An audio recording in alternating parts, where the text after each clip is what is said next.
नमस्कार दोस्तों। आज हम लोग मौर्य वंश का इतिहास पढ़ेंगे, जिसका शासनकाल 322 ईसा पूर्व से 184 या 85 लगभग ईसा पूर्व तक था। नंद वंश के अंतिम शासक धनानंद को मारकर जिस व्यक्ति ने मौर्य वंश की स्थापना की, उसका यूनानी लेखकों ने सेंड्रोकेटस नाम बताया। सर्वप्रथम सर विलियम जोन्स ने सेंड्रोकोटस की पहचान चंद्रगुप्त मौर्य से की है। मौर्य साम्राज्य के विषय में जानकारी के प्रमुख स्रोत निम्नलिखित हैं। चाणक्य का अर्थशास्त्र, विशाखादत्त का मुद्रा राक्षस, अशोक के अभिलेख, सोमदेव कृत कथासरित सागर, क्षेमेंद्र कृत बृहत कथा मंजरी, विष्णु पुराण तथा तमिल साहित्य मामूल्यनार और पुरनसूर में भी मौर्यों की जानकारी मिलती है। चाणक्य का अर्थशास्त्र, आइए थोड़ा समझते हैं। मौर्यों का इतिहास जानने के लिए साहित्यिक स्रोतों में सबसे महत्वपूर्ण विवरण कौटिल्य का अर्थशास्त्र है। कौटिल्य के अन्य नाम विष्णुगुप्त और चाणक्य हैं। अर्थशास्त्र राजनीति और लोक प्रशासन पर लिखी हुई पहली प्रमाणिक पुस्तक है। कौटिल्य को भारत का मैकियावेली भी कहा जाता है।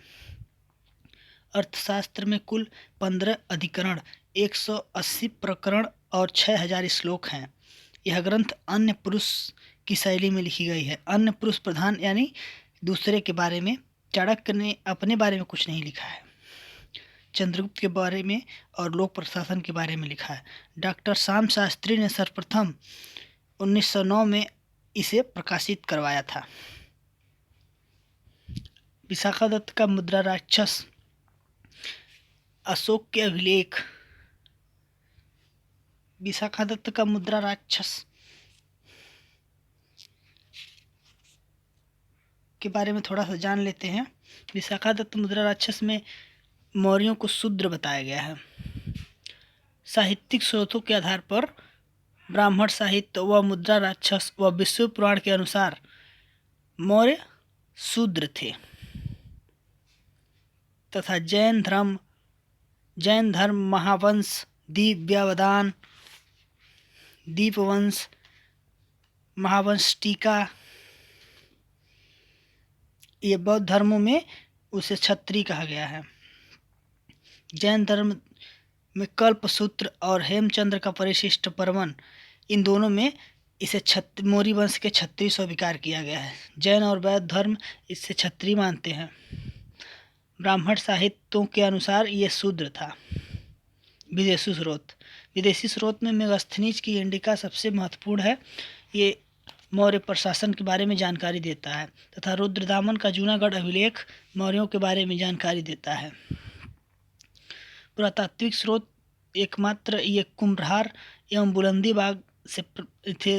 क्या राजप्रसाद, कुम्भरहार एवं बुलंदीबाग से राजप्रसाद के अवशेष प्राप्त हुए हैं, जिसमें चंद्रगुप्त निवास करता था।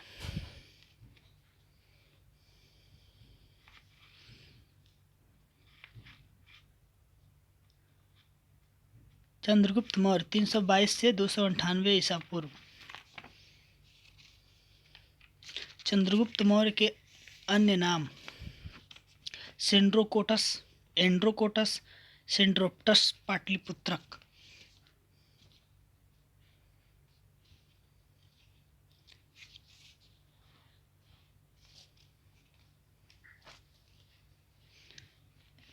सेंड्रोकोटस यूनानी नाम है।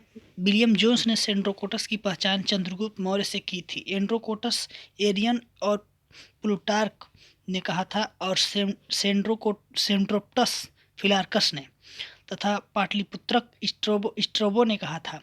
स्ट्रोबो पाटलिपुत्र को पालिप्रोथा कहता है, इसीलिए चंद्रगुप्त मौर्य को पाटलिपुत्रक कहता है। चंद्रगुप्त मौर्य का प्रथम अभिलेखीय प्रमाण सर्वप्रथम रुद्रदामन के जूनागढ़ अभिलेख से मिलता है। उत्तर पश्चिम सीमा की विजय की थी और मगध की विजय की। मगध में धनानंद को हराकर चाणक्य की सहायता से धनानंद को मारकर उसने मगध की गद्दी प्राप्त की थी।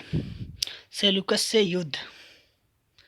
305 ईसा पूर्व में सिकंदर का सेनापति सिकंदर सेल्यूकस को अपने विजित प्रदेशों का गवर्नर बनाकर वापस जाकर बेबीलोन में उसकी मृत्यु 323 ईसा पूर्व में हो गई और सेल्यूकस ने खुद को स्वतंत्र कर शासक बन बैठा।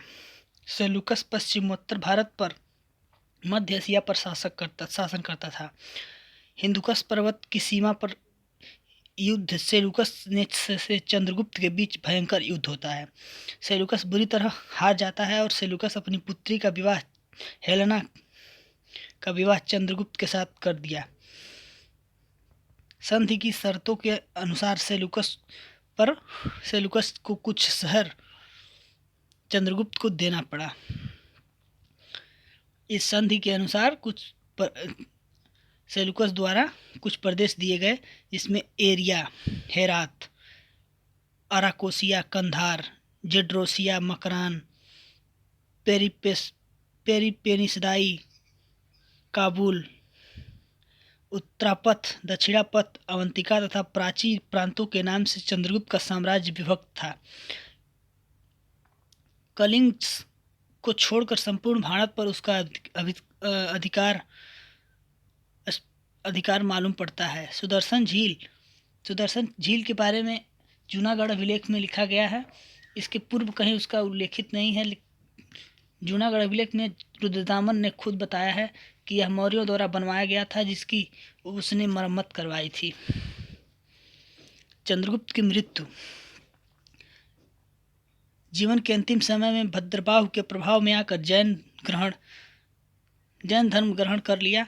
दक्षिण भारत में श्रवण बेलगोरा में चंद्रगिरी पर्वत पर 298 ईस्वी में संलेखना विधि द्वारा देह त्याग कर दिया। जैन ग्रंथों के अनुसार 12 वर्षों का अकाल पड़ा था। चंद्रगुप्त इस अकाल से घबराकर अपने पुत्र बिंदुसार के भरोसे छोड़कर भद्रबाहु के शरण में चला जाता है।